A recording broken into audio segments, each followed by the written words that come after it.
Hey everyone, Richard Metalfan here, still continuing the Deicide discography, and today we're talking In the Minds of Evil. Now, this follows up their previous album, To Hell with God, which I thought was a pretty good album. But with this album, In the Minds of Evil, I think this is kind of like a return to like older kind of Deicide from like self-titled Legion and Once Upon the Cross in terms of like the musicianship and the performance and everything. One thing to note, the production on this album is great. Like, everything is where it needs to be. And let's just talk about, like, the vocals from Glenn Benton.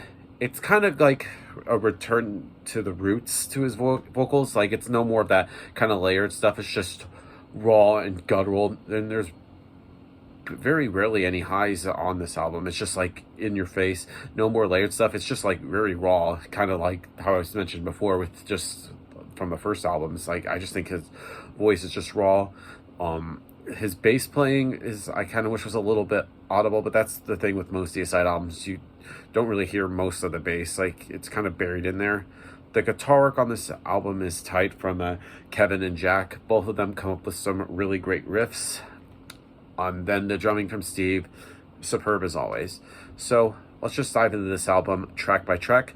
Now, starting things off is the title track, In the Minds of Evil. Now, right from the get-go, this gets the album started off with something proper, kind of operating at like different paces, like each one having like strong central riffs, and has some of the best like commanding kind of vocals from Glenn in the last decade that we've heard. And I think that's a really interesting way to start off this album. Start off with a bang.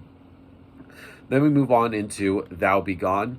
Now, this song, when I first heard it, has a little bit of a Middle Eastern kind of vibe in there, which kind of feels like they were trying to be like Nile a little bit, but it's a good song. I just love the blast beats on here are sick from Steve Asheen. Probably, in my opinion, my favorite song from him, drumming wise, on here. Next song on the album is called God Kill. Now, God Kill is, I feel like this is like prime Deicide.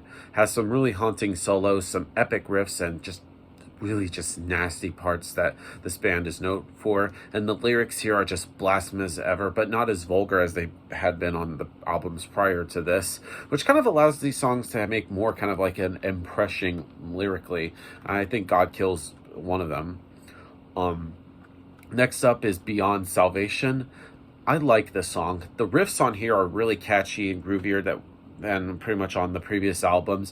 And it has sort of like an old school kind of Deicide vibe, which hasn't been heard really since probably Serpents of the Light. And this is definitely kind of like like Deicide went back into the 90s for a minute. And I think Beyond Salvation is that. Moving on to Misery of One. Now, this song pretty much is by the numbers, kind of like current day Deicide, with sort of like the solid production and better guitar solos to separate them, like anything post like Redemption. But I think it's a good song. Between the Flesh and the Void. Now, this is another highlight up there. I put it up there with Beyond Salvation, with sort of like the main riff, which the riffing on here kind of reminds me a little bit of Morbid Angel. And production-wise, it sounds something from Stench of Redemption, which is a solid album. Next up, Even the Gods Can Bleed. Now, this, in my opinion, is another one of the best songs on here. Has some really sick leads and crushes, and just a straightforward barrage of hate. And then we go into Trample the Cross. Another fucking ass beater of a song. I just think that Deicide really stepped up their game with this album.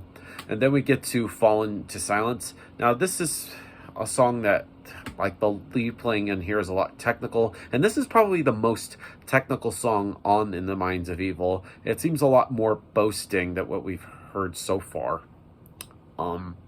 Kill the Light of Christ. Now, this song is kind of oddly catchy. Has a very anthemic Christ hatred. And the chorus is actually a chorus a little bit. I thought it was interesting.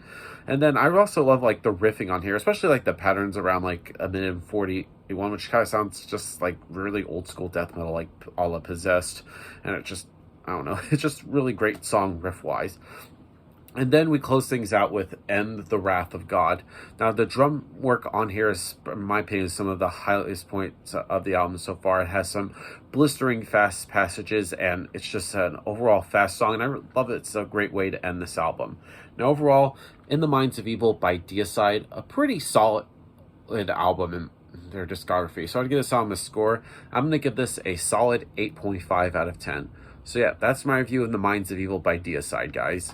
Let me know in the comments what you guys think about it, and I'll see you all in the next video. And as always, keep it metal.